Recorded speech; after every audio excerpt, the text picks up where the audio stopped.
NIA ने SFJ के पन्नून पर केस दर्ज किया। हेलो एवरीवन, वेलकम टू परचम पीसीएस। आज हम करंट अफेयर्स की इस टॉपिक को कवर करेंगे। जो एनआईए है उसने पन्नून के खिलाफ फिर से केस दर्ज किया है एक नए मामले में, उसको देखेंगे हम।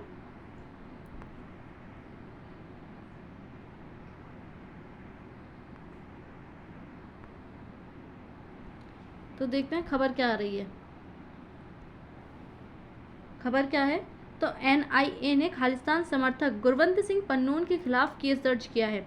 ये मामला क्या हुआ कि जो पन्नून है उसने 11 करोड़ का इनाम घोषित किया था कि 15 अगस्त वाले दिन, जो कि इस बार था, इस वर्ष में 15 अगस्त को जो प्रधानमंत्री लाल किले पर तिरंगा फहराते हैं वो नहीं फहराया जाएगा। यानी कि प्रधानमंत्री को लाल किले पर तिरंगा फहराने से रोकने के लिए 11 करोड़ का इनाम जो है घोषित किया था गुरवंत सिंह पन्नून ने इस दौरान नारा दिया था, दिल्ली बनेगा खालिस्तान, जिसके लिए एनआईए ने इस पर केस दर्ज कर दिया है।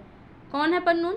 तो एसएफजे 6 फॉर जस्टिस संगठन का संस्थापक है। खालिस्तान की मांग कर रहा है, यानी कि जो खालिस्तान है सिखों के लिए एक नया देश, उसकी मांग कर रहा है पन्नून। भारत सरकार द्वारा आतंकी घोषित किया जा चुका है। जो भारत सरकार है उसने पन्नून है उसको आतंकी घोषित कर दिया है। विदेश में रहकर भारत विरोधी गतिविधियां करता है। कनाडा में ज़्यादातर इसकी पकड़ है। जो सिख हैं वो ज़्यादातर कनाडा में ही रहते हैं।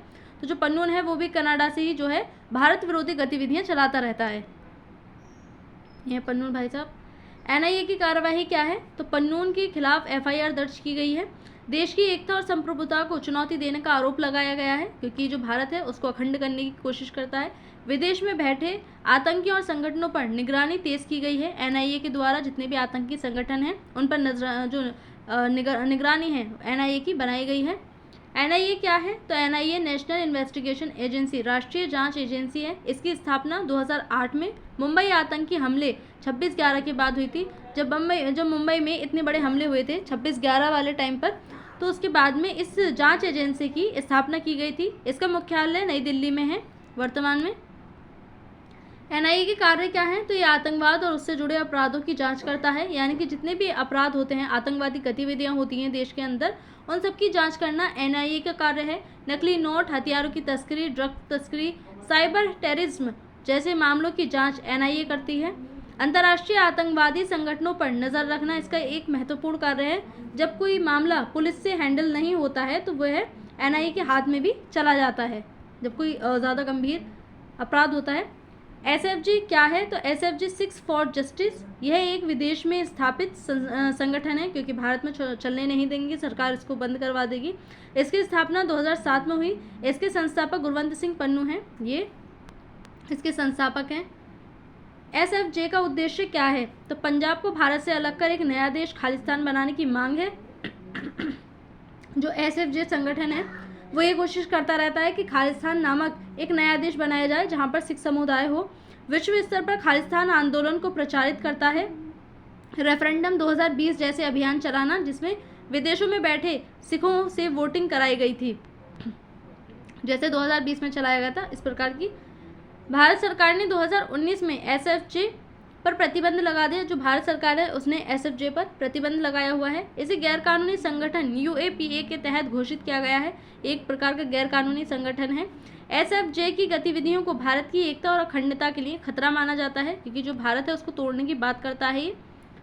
खालिस्तान क्या है तो खालिस्तान एक अलग देश बनाने की विचारधारा है जहाँ सिर्फ सिख समुदाय का शासन होगा।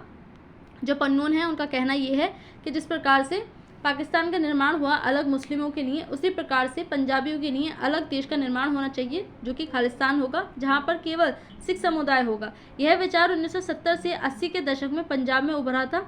ऑपरेशन ब्लू स्टार 1984 और बाद में जो प्रधानमंत्री इंदिरा गांधी थी उनकी हत्या, जब उनके बॉडीगार्ड पंजाबी थे जिन्होंने उनकी हत्या करने के बाद में जो पंजाबी हैं उनके साथ काफ़ी बर्बरता हुई, जिसके बाद में ये विचारधारा उभरी थी कि जो पंजाबी हैं उनको अलग जो है देश दिया जाए। भारत पर प्रभाव क्या पड़ेगा इस सबका तो देश की सुरक्षा और आतंकी शांति के लिए खतरा बनेगा, जो कि भारत के लिए हम देखते हैं कि जो पन्नून हैं, खालिस्तानी समर्थक हैं, वो अलग अलग गतिविधियां करते रहते हैं। अलगाववादी विचारधारा से युवा गुमराह होने का खतरा है। जो और युवा हैं, जो और पंजाबी हैं, वो भी इनके साथ जुड़ सकते हैं, तो भारत के लिए और भी खतरा हो जाएगा। और भारत अपनी ज़मीन इस तरह से नहीं बांट सकता। ऐसे तो भारत जो है वो पूरी तरह से खंड हो जाएगा। कल को मराठी कहने लगें, फिर बंगाली कहने लगें, तो इस प्रकार से हम जो है भारत को नहीं बांट सकते हैं, क्योंकि ऐसे बहुत छोटे छोटे टुकड़ों में भारत बट जाएगा। इसीलिए जो है इसको गैर कानूनी बताता है भारत के।